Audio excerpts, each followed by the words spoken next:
Halo para schooler dan programmer masa depan. Selamat datang di Bit and Bytes, ngobrol santai tentang teknologi. Hari ini kita bakal ngebahas topik yang sering bikin ngopi tambah pahit. Tapi esensial sekali, yaitu algoritma backtracking.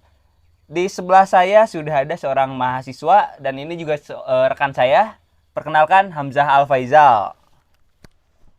Halo Zal. Ya, halo. Oke. Oke, kita langsung aja ya kali ya. Boleh, Kita boleh. ngebahas algoritma backtracking. Kalau kita lagi di jalan kan sering nemu jalan buntu. Betul. Nah, kalau nemu jalan buntu kita pasti putar balik ya. Terbalik. Kalau di dalam dunia coding, proses mundur elegan ini bernama backtracking. Backtracking. Boleh dijelaskan nggak apa sih backtracking ini dan kenapa dia penting banget di dunia coding? Oke, mungkin secara singkatnya si backtracking ini adalah bagaimana kita memecahkan masalah, mencari solusi dengan beberapa solusi atau langkah demi langkah gitu.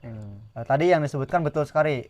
Kalau kita sedang di jalan dan menemukan atau kita sadar bahwa jalan kita ini salah atau buntu, pastinya kita putar balik gitu kan. Nah, itulah yang disebutkan backtrack, mundur kembali gitu kan. Lalu kita mencoba jalan lainnya gitu. Kalau studi kasus analogi uniknya, mungkin kalau kita itu paling gampangnya lah ya, Bintang kan, Mas Bintang. Mas Bintang mencoba masuk ke labirin gitu.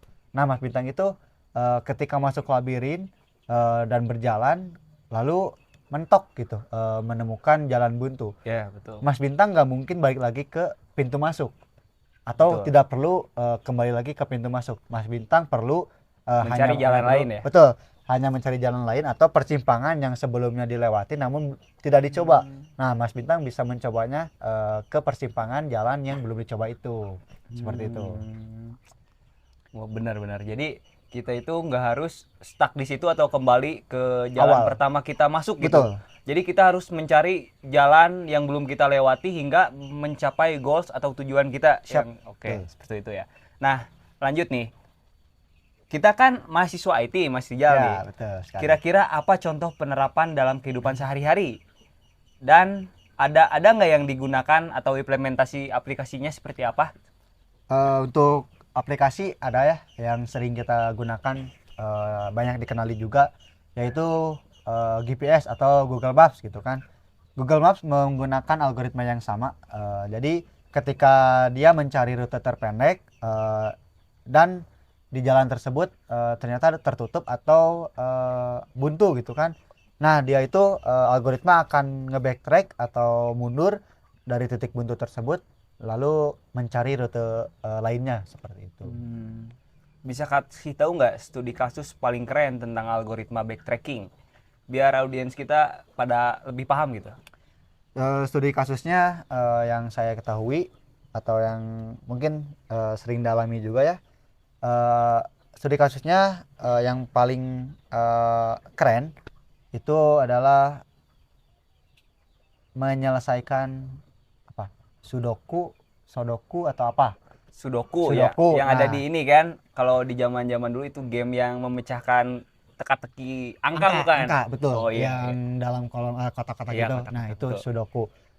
Jadi algoritma itu dalam game Sudoku dia itu mencoba mengisi kolom dengan angka terkecil, misalnya 1 gitu kan. Lalu dia mencoba lagi kolom-kolom lainnya dengan angka. Ketika dia menemukan kebuntuannya dengan tidak adanya nilai lagi dari 1 sampai 9, dia akan nge-backtrack, akan kembali lagi menghapus nomor yang tadi salah, lalu mencoba nomor lainnya sampai akhirnya berhasil melewati Sudoku itu, akhirnya selesai juga gitu. Hingga menemukan nomor yang tepat. Betul, dan hingga sampai selesai 1 sampai 9 ya. itu. Masih sama aja ya implementasinya seperti labirin tadi, cuma ini pembahasannya dengan berupa bobot angka Betul, ya. betul. Seperti itu. Nah, kalau buat kita yang suka ngoding gitu ya, sambil ngopi-ngopi lah ngoding gitu contohnya. Apa tantangan yang paling sering dihadapi saat implementasi backtracking ini, Mas? Tantangan untuk implementasi backtracking ini sebenarnya nggak banyak ya. Teman-teman itu cukup sabar aja. Yaitu ada di waktu. tantangannya itu di waktu. Soalnya Iya, si betul. backtracking ini dia bisa berjalan sangat lama sekali. Apalagi kalau teman-teman tidak menentukan batas batas apanya ya? Kalau misalkan yang memakan waktu itu karena ada jalan yang buntu, kita harus putar balik mungkin Betul. ya. Melewati. Jadi itu yang memakan waktu mungkin ya, Ya, Mas ya. jadi karena dia ini mencoba seluruh jalur, Iya. itulah yang membuat dia Mengulur lambat waktu. gitu. Oh Iya. iya, benar-benar. Oke, terakhir nih, ada nggak tips sacek buat yang suka atau yang ingin mendalami tentang algoritma backtracking ini? Tipsnya satu ya, fokus aja, fokus pada kondisi batas.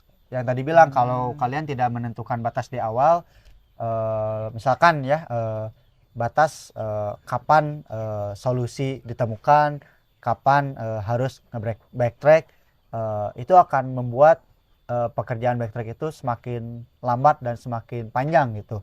Tapi kalau kalian memperhatikan yang barusan itu, dia akan semakin jelas kondisi mundurnya gitu, dan pengkodeannya juga semakin ringkas, semakin pendek gitu. Oh, jadi mungkin intinya backtracking ini mengajarkan kita untuk jangan takut melangkah ya. Betul.